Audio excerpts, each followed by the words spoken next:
Здравейте! Днес ще говорим за няколко различни теми. Може ли? И в тях... Не знам точно кои ще бъдат, но сега ще ги измисля. Измислих! Първата ще е побойници. Добре. Това са хора, които може би са колкото теб или по-големи и не ме интересува същото време. И те просто правят нещо, с което искат да те обидят. А после ти им казваш да спрат, но те какво правят? Казват, защо да спре? Искаш глой ли? И ти просто казваш, не, просто не ми е приятно.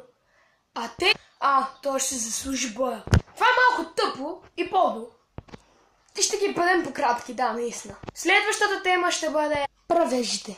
Това са хора нещо като побойници. Правят ти нещо такова, но след като отидеш да им кажеш, че не ти е приятно, те идват пред теб, започват да ти се правят на некви, но всъщност са толкова по-слаби от теб, че само като ги путнеш с пръст, те ще паднат, ще се разплачат на земята.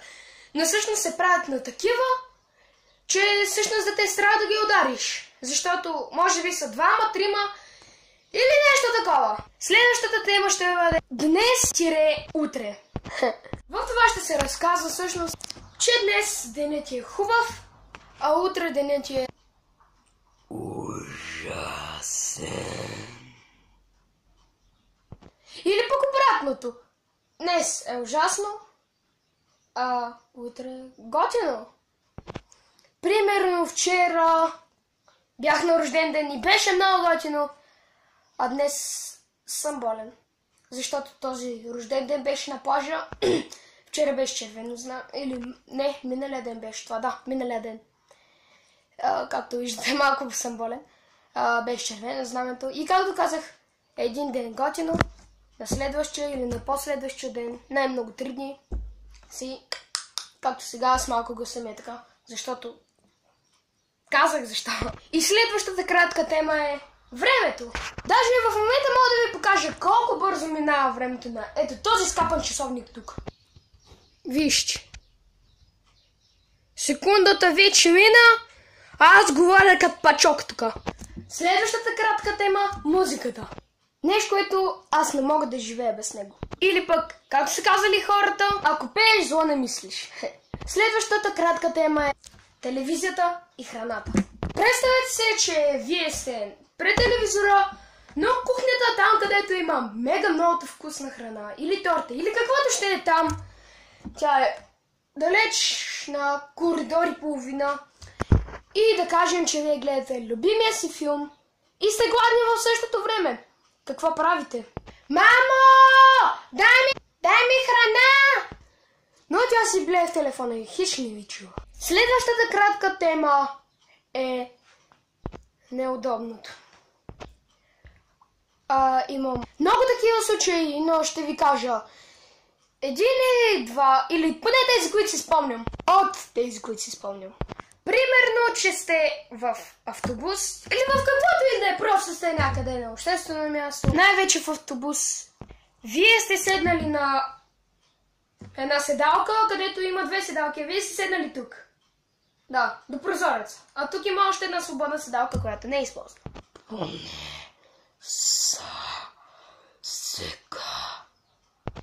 И трябва точно най-грозния или кошарски, или психопатски, или ненормален. Ама то психопатски и ненормален е едно и също. И примерно е дебел. И точно сяда на другата седалка.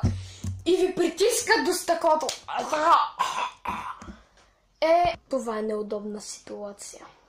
Защото ви е срам да кажете да се отдръпнете, да се отдръпне човека или да седне някъде другаде, защото ви е неприятен. А просто седите и се опитвате да не дишате неговата миризма, идваща от мишницата, която ви е притиснала главата.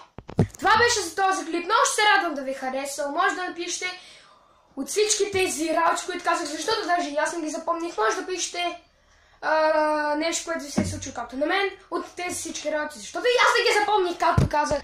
Може да ги напишете долу в коментарите. Аз ще ги прегледам. Разбира се, както винаги.